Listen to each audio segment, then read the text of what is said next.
کہ حیات ظاہری میں جو صحابہ کرام ہوتے تھے ان کے اپنے اپنے کچھ مقامات تھے.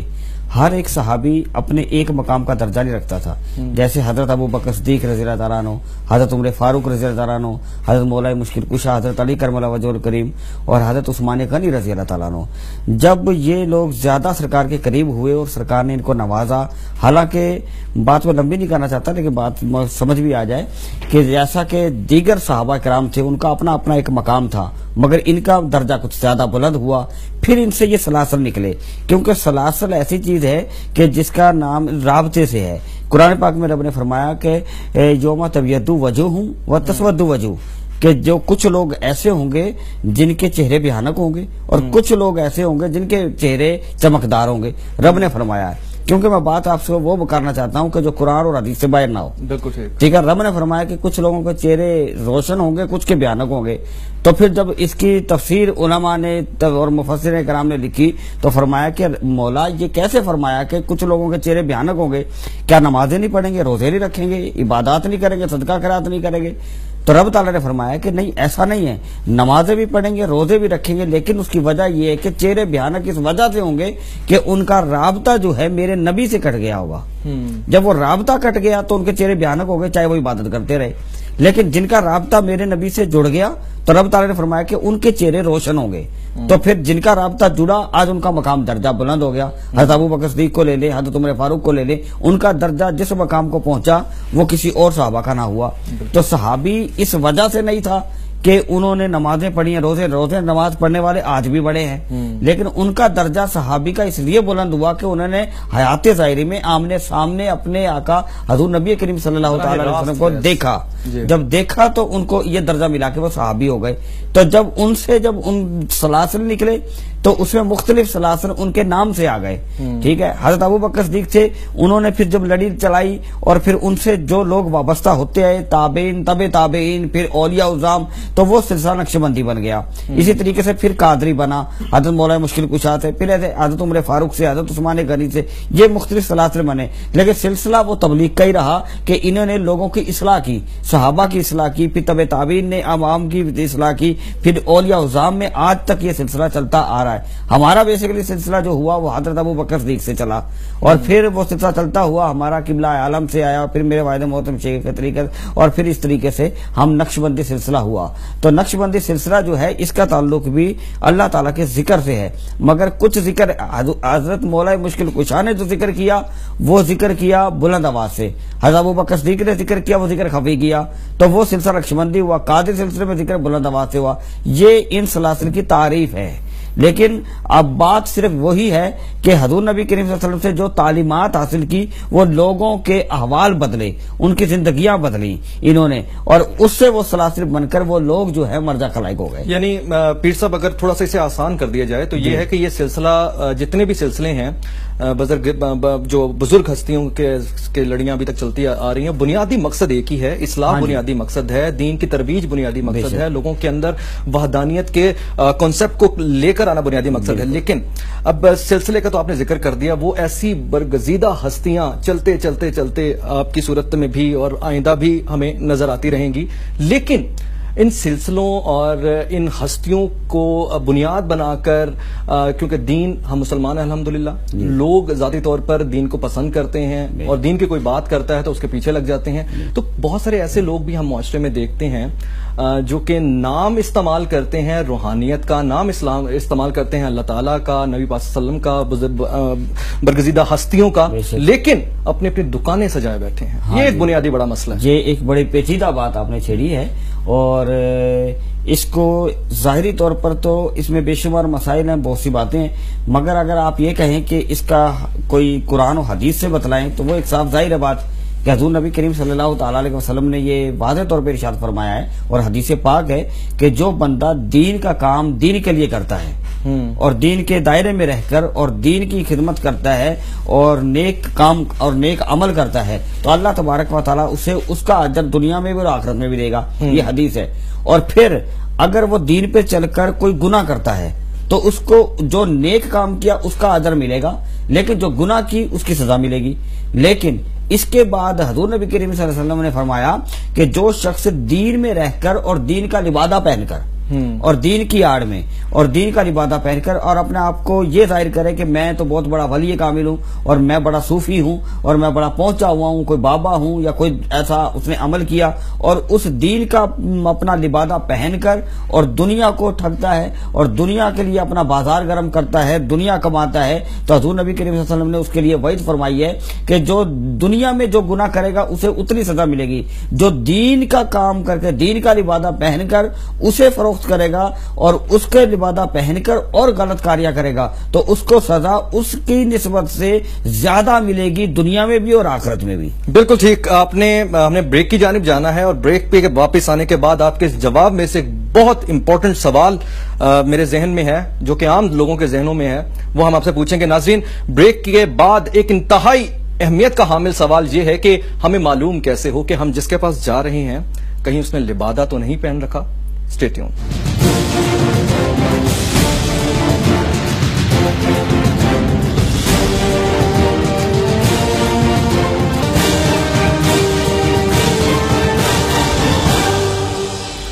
بریک کے بعد خوش آمدید ناظرین۔ بریک میں جانے سے پہلے وہ سوال ہم کر رہے تھے جو کہ ہماری عام زندگیوں کے ساتھ جڑا ہے، آپ کے ساتھ بھی، میرے ساتھ بھی، ہمارے احباب کے ساتھ بھی، دوستوں کے ساتھ بھی۔ شاہ صاحب، بنیادی طور پر ایک بہت بڑا مسئلہ کہ جس طریقے سے ہم بات کر رہے تھے کہ ہم جس کے پاس جا رہے ہیں کیا واقعتاً وہ پیر ہے، کیا واقعتاً وہ شاہ صاحب ہیں، یا پھر جس طرح آپ نے بریک میں جانے سے پہلے فرما رہے تھے کہ وعید زیادہ ہے ان لوگوں کے لیے جو دین کی آڑ میں دنیا کو کماتے ہیں، لوگوں کو بیوقوف بناتے ہیں۔ اب بے تحاشا مسائل ہیں، آپ پہلے یہ فرمائیے گا کہ اب میں جس کے پاس جا رہا ہوں، یہ کام بندہ کس کے پاس جا رہا ہے؟ ہاں جی، وہ کون ہے؟ ہمیں کیسے معلوم ہو کہ ہم رائٹ ڈائریکشن پہ ہیں، رائٹ پلیس پہ ہیں؟ بالکل، پہلی بات تو یہ کہ آپ نے کچھ دیر پہلے ہی ایک قرآن پاک کی آیت مقدسہ کی آپ نے ترجمہ بیان کیا کہ الا بذکر اللہ تطمئن القلوب، کہ اللہ کے ذکر سے دلوں کو چین حاصل ہوتا ہے۔ یہ ابھی آپ نے کچھ دیر پہلے قرآن پاک کی آیت مقدسہ پڑھی تو بالکل ٹھیک ہے۔ اب آپ نے یہ بات کی ہے کہ بھئی ہمیں کیسے پتا چلے کہ یہ اللہ کا برگزیدہ بندہ ہے یا اس کے پاس جائیں گے یہ عامل نہیں ہے یا کوئی یہ دکان نہیں چلائے ہوئے، یہ ایک اللہ کا ایسا بندہ ہے جس کے پاس جائیں گے اور ہمیں صحیح راستہ ملے گا۔ تو اس کے لیے حدیث مبارکہ حضور نبی کریم صلی اللہ تعالی علیہ وسلم نے فرمایا کہ تم میں سے نیک وہ لوگ ہیں جن کی سنگت اور صحبت میں بیٹھو تو تمہیں اللہ کی یاد آ جائے۔ کیا بات ہے! اب ہم اگر جس کے پاس بیٹھتے ہیں وہ دنیا دار لوگ ہیں اور وہ کہتے ہیں کہ ہم بڑے مقصد کے پہنچے ہوئے ہیں، ہم آپ کے ہاں اولاد بھی پیدا کر دیں گے، ہم آپ کے ہاں روزی بھی دے دیں گے اور آپ کو فلاں بھی کر دیں گے، ایسے بے شمار ایسے مسائل ہیں جو دنیا میں عام بندے کو اپنی عملی زندگی کے اندر پیش آ رہے ہیں آج کل کے ماحول کے مطابق، اور پھر ڈوبتے کو تنکے کا سہارا۔ وہ دیکھتے ہیں کہ اس کے پاس جائیں گے، اس کے پاس جائیں گے تو پھر ہمیں یہ بھی حاصل ہو جائے گا، لیکن وہ لوگ جو ہیں وہ اس کے مقصد کہنے کا وہ اس کو ٹھگ لیتا ہے اور لہذا وہ اپنی دکان چلاتا ہے۔ حقیقت میں اس میں کوئی بھی بات اللہ یا اللہ کے رسول کی نہیں ہوتی، لیکن کیونکہ ہم نے راستہ چننا ہے کہ پہچان کیسے ہوگی ہمیں کہ اللہ کا برگزیدہ بندہ کیسے ہے، تو وہ صاف ظاہر ہے کہ ہم نے حضور نبی کریم صلی اللہ علیہ وسلم نے وہ راستہ ہمیں بتلا دیا ہے کہ حضور نے فرمایا کہ تم میں سے نیک وہ لوگ ہیں جن کے پاس بیٹھو تو تمہارے علم میں اضافہ ہو، اور ان کے پاس بیٹھو اور ان کے پاس بیٹھ کر تمہیں دل کا سکون حاصل ہو، دلوں کو سکون اور اطمینان ملے، اور ان کی سنگت اور ان کی دوستی، ان کی یاری لگاؤ، ان کی صحبت اختیار کرو کہ جن کی صحبت میں بیٹھو اور تمہیں اللہ پاک کی یاد آ جائے۔ آج ہم دنیا میں بیٹھتے ہیں، اپنے مسائل کا شکار ہوتے ہیں اور دنیا کے پاس جاتے ہیں، نہ ہمیں اللہ کی یاد آتی ہے، ہم دنیا کے لیے جاتے ہیں اور دنیا ہی کماتے ہیں، اور وہ بھی ہم ہی کوئی مقصد کہنے کا ٹھگ لیتے ہیں۔ صاحب، میں انگلینڈ میں تھا تو ایک عید کی نماز سے میں لیٹ ہو گیا تو میں پتہ لگا کہ ایک بنگالیوں کی مسجد ہے، تو وہاں چونکہ تھوڑا لیٹ ہے اور ٹائم ہے تو میں نے کہا کہ وہاں جا کے نماز پڑھ لیں۔ میں مسجد میں چلا گیا، بنگالیوں کی مسجد میں عید کی نماز ادا کی، اور اس کے بعد جب باہر آنے لگا تو جو مسجد کا یہ احاطہ تھا باہر کا، اس میں پمفلیٹس پڑے ہوئے تھے بہت سارے، جس میں عامل پیر بابا، بنگالی بابا اور پتہ نہیں کیا کچھ۔ میں مسجد انتظامیہ کے پاس گیا، اللہ کا گھر ہے، آپ یہاں جادو ٹونے کے باقاعدہ پمفلیٹ مسجد کے اندر لگا کے بیٹھے ہیں۔ تو ابھی آپ نے ذکر کیا کہ روزی دے دیں گے، اولاد دے دیں گے، ساس بہو کو، بہو ساس کو، محبوب قدموں پہ، کیا یہ ممکن ہوتا ہے؟ دیکھیں بات یہ اللہ پاک نے اپنے بندوں کو بڑے تصرفات سے نوازا ہے، لیکن وہ بندے جو اس کے برگزیدہ بندے ہو گئے. دیکھیں اب آپ بھی ہم بھی سب بیٹھے، ہم بھی اللہ تعالیٰ نے ہی ہمیں پیدا کیا ہے، لیکن کیونکہ وہ رب فرماتا ہے کہ میرے رسول میرے نبی میں اس امت کے کسی بندے کو پیدا نہ کرتا اگر تمہیں پیدا نہ کرتا. لیکن اللہ پاک نے ہمیں پیدا کیا، اپنے نبی کے لیے پیدا کیا، لیکن اس کے بعد آپ نے فرمایا کہ ہمیں پہچان کیسے ہو، یہ بابے ہیں کیا اس میں حقیقت ہے، یہ کچھ دے سکتے ہیں یا نہیں دے سکتے. لیکن دیکھیں علم کا جہاں تک تعلق ہے اور عام علم کا ذکر آپ نے کیا، علم جو ہے وہ عطا ضرور ہوتا ہے، ایک علم کئی قسم کا ہوتا ہے. جیسا کہ حضرت ابو ہریرہ رضی اللہ تعالیٰ نے سرکار کی بارگاہ میں عرض کیا، سرکار نے انہیں علم عطا کیا، وہ انہوں نے سنگت سرکار کی انہیں ملی، صحبت ملی، سرکار کے قریب رہے، قربت ملی سرکار کی، تو انہیں ظاہری علم بھی ملا اور ایک باطنی علم بھی ملا. بالکل جو ظاہری علم تھا تو انہوں نے یہ بیان کیا حضرت ابو ہریرہ رضی اللہ عنہ کے کہ میں ظاہری علم جو میں نے سرکار سے سیکھا وہ میں تمہیں بیان کر سکتا ہوں، لیکن کچھ علم ایسا ہے کہ جس کی میری زبان پر چپ لگی ہوئی ہے، روک لگی ہے کہ میں اسے بیان نہیں کر سکتا، مجھے وہ علم عطا ہوا. جب وہ علم عطا ہو جاتا ہے تو پھر اللہ تبارک و تعالیٰ اس بندے کو اپنے لیے فرماتا ہے کہ مجھے فلاں بندے سے محبت ہو گئی ہے. حدیث مبارکہ ہے کہ اللہ پاک جبرائیل امین علیہ الصلوۃ والسلام کو فرماتا ہے کہ جبرائیل مجھے دنیا میں رہتے ہوئے اس بندے سے محبت ہو گئی ہے. کیوں ہو گئی ہے؟ کہ وہ بندہ دنیا کی زندگی سے ہٹ کر میرے کاموں میں لگا ہے، وہ صرف رات دن میرا ذکر کرتا ہے. اللہ پاک نے فرمایا کہ وہ میرا ذکر کرتا ہے، کیونکہ حدیث پاک میں ہے کہ انہوں نے فرمایا کہ جو بندہ اللہ کے راستے میں ایک قدم بڑھاتا ہے اللہ 10 قدم اس کے ساتھ بڑھاتا ہے. اور پھر حدیث قدسی ہے کہ اللہ پاک نے فرمایا، سرکار نے فرمایا کہ میرے رب نے مجھے فرما دیا ہے کہ جو بندہ میرا ہو جاتا ہے مجھے اس سے محبت ہو گئی ہے، تو بندے مجھ سے محبت کر میں تجھ سے محبت کرتا ہوں. رب نے فرمایا کہ تو مجھ سے محبت کر میں تجھ سے محبت کرتا ہوں. جب رب کو اس سے محبت ہو جاتی ہے تو حضور نے فرمایا کہ پھر اللہ پاک فرماتا ہے میں اس کے ہاتھ بھی بن جاتا ہوں جس سے وہ کچھ کام کرتا ہے، میں اس کے پاؤں بھی بن جاتا ہوں جس سے یہ چلتا ہے، میں اس کی آنکھ بھی بن جاتا ہوں جس سے یہ دیکھتا ہے. اور یہ بخاری شریف کی حدیث مبارکہ ہے، حدیث قدسی ہے. مومن اللہ کے نور سے دیکھتا ہے، المومن اللہ کے نور سے دیکھتا ہے. کہ مومن کی سوچ سے فراست سے ڈرو کہ وہ اللہ کے نور سے دیکھتا ہے. اب یہی سوال ہے، لیکن مومن ٹھیک ہے نا، مومن کا کیسے پتہ لگے؟ مومن کا پتہ صاف ظاہر ہے نا کہ وہ اللہ کے نور سے دیکھتا ہے، اس لیے کہ اللہ پاک نے فرمایا کہ وہ میرا ہو گیا ہے، وہ نمازیں پڑھتا ہے، وہ روزے رکھتا ہے، صدقہ خیرات کرتا ہے. آپ جن بابوں کی بات کرتے ہیں وہ تو نمازوں کا ذکر ہی نہیں کرتے، وہ تو کہتے ہیں کہ بھئی بس ہمارے ہاتھ میں بیعت ہو گئی، تمہاری نمازیں معاف ہو گئی. پیر صاحب چونکہ آپ جس مقام پہ بیٹھے ہیں شاہ صاحب، آپ یعنی کہلوڑ پکا کے سجادہ نشین ہیں، آپ کی گفتگو میں آپ کی زبان سے نکلا ہوا لفظ زیادہ تاثیر رکھتا ہے ایز کمپیئر ٹو کوئی بھی بات کر لے، میں بات کر لوں. آپ یہ فرمائیے گا کہ پچھلے دنوں واقعات اس طرح کے آتے ہیں کہ بلی چڑھا دینا. پچھلے دنوں خاتون نے اپنے بچے کو کسی جعلی عامل کے کہنے پہ قتل کر دیا، یعنی ماں نے بچے کو قتل کر دیا، اولاد نے ماں کو قتل کر دیا. کئی جگہوں پر پیر صاحب اولاد کے جھانسے میں خواتین کی عزتیں اور آبرو ریزی کر رہے ہیں. اب آپ یہ فرمائیے گا ان لوگوں کو مخاطب کرتے ہوئے کہ اگر کوئی آپ سے اس قسم کی ڈیمانڈ کرے اور یہ جو چڑھاوا چڑھانا ہے یہ کس طرح ممکن ہے، اور اگر اس طرح کا چڑھاوا چڑھانے کا کہا جائے تو آپ بتائیے گا ان لوگوں کو اور عام لوگوں کو ایڈریس کر کے کہ یہ چیز اگر ایسے کرے تو سمجھ لیں یہ ٹھیک بندہ نہیں. یہ بالکل ہمارے دین میں، ہمارے اسلام میں، ہمارے مذہب میں اس قسم کا کوئی ذکر نہیں ہے کہ بے کسی جگہ پہ بلاوا دیا جائے، چڑھاوا دیا جائے. یہ ہندوؤں کی رسمیں. اور دوسری بات کہ ایسا ہے ہی ممکن ہی نہیں ہے کہ کوئی کسی کی جان لے لے، کوئی کسی کی عزت سے کھیلے. اللہ کے نیک بندے تو عزتیں رکھتے ہیں، کسی کی عزتیں لوٹتے نہیں ہیں، وہ عزتوں کے رکھوالے ہوتے ہیں. ان کی تو دعاؤں سے تقدیریں بدل جاتی ہیں، کیونکہ رب تعالیٰ نے قرآن میں فرمایا حال یستوی الذین یعلمون والذین لا یعلمون، کہ جو علم والے لوگ ہیں اور جو بے وقوف ہے ان کی برابری نہیں کر سکتے. لیکن یہ وہ علم ہے جو حضرت ابو ہریرہ نے سرکار سے سیکھا تھا. یہ آج کے علم کی بات نہیں ہے کہ جو آج آپ نے علم لے لیا اور آپ نے کہہ دیا کہ جی اس کی بلی چڑھا دو، یہ ہمیں یہ بھینس دے دو، ہمیں بکرا دے دو، مینڈے دے دو، آپ کا جادو اتر جائے گا. جادو دراصل اتنا ہوتا ہی نہیں ہے جتنا یہ لوگ بنا دیتے ہیں. جادو سے انکار نہیں کہ جادو ہو نہیں سکتا، کیونکہ جادو ہمارے اسلام مذہب میں بالکل ہو سکتا ہے، اس سے انکار نہیں. حرام ہے کہ حضور نے فرمایا کہ جادو برحق ہے مگر کرنے والا دائرہ اسلام سے خارج ہو جائے گا.